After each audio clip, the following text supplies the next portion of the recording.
Good day, everyone. So today I am going to discuss what are the maintenance you are going to take after getting your thyroid, or what we call thyroidectomy. So if you don't have the thyroid after the operations, what are the maintenance you are going to take?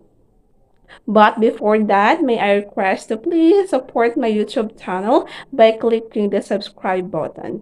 Okay, we all know that the function of our thyroid is in order for us to control our metabolism, in order for us to have the balance in terms of hormones, balance yung hormones sa loob ng ating katawan, and then also yung mga iodine natin, yung calcium natin, yung mga functions nun, and then also in order sa pag-produce, in order for the food to become the energy. So, yun yung function ng thyroid. So, today we're going to discuss what are the maintenance we're going to take in order for you to be normal with even if you don't have the thyroid.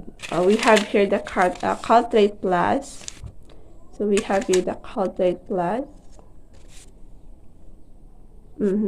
Which is the calcium. If you don't have the thyroid, you really need to have the Caltrate Plus or the calcium. Yung first na sinabi sa akin ng doktor or binigay sa akin ng doktor is yung itong Caltrate Plus na color pink. Pero today medyo wala nang stock na Caltrate Plus na pink. So, etong yung black na lang na advance yung aming iniinom. Okay?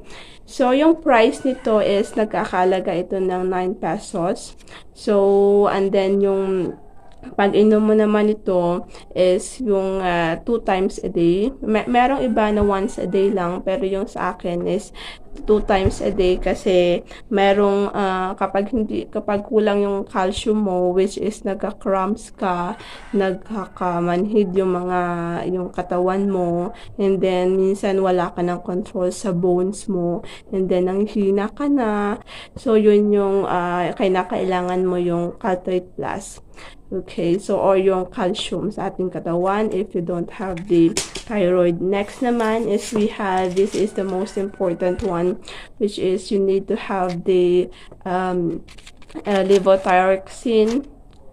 Euthyroxine sa akin, pero meron namang ibang brand ng levothyroxine. Okay, ito yung levothyroxine. Ito yung pinaka-importante kasi ito yung replacement ng ating thyroid, which is nagpo-produce or nagbabalance ng ating hormones, and then also ng iodine sa ating katawan. So, ito yung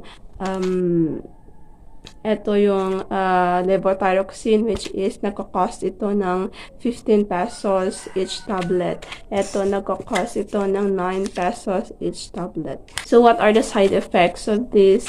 Okay, so parang wala pa naman akong na-feel na side effects ito at sana wala.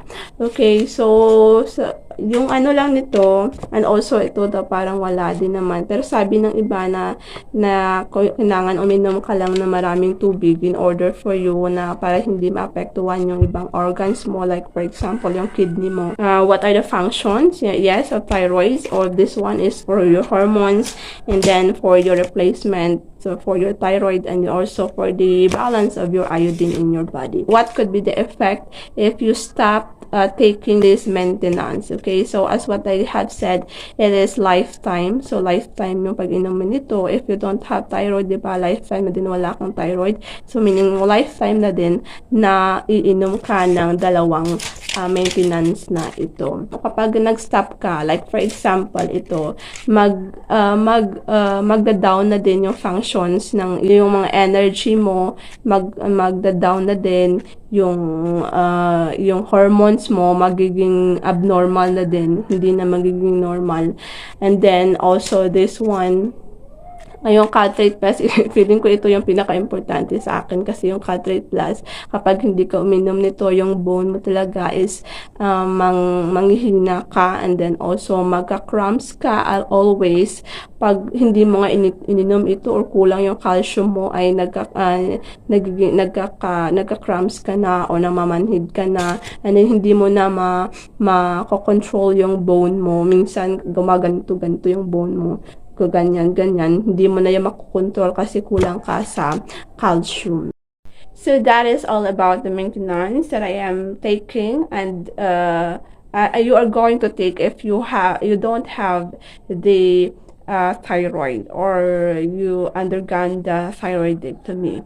So for more updates and videos, please support my YouTube channel. Thank you.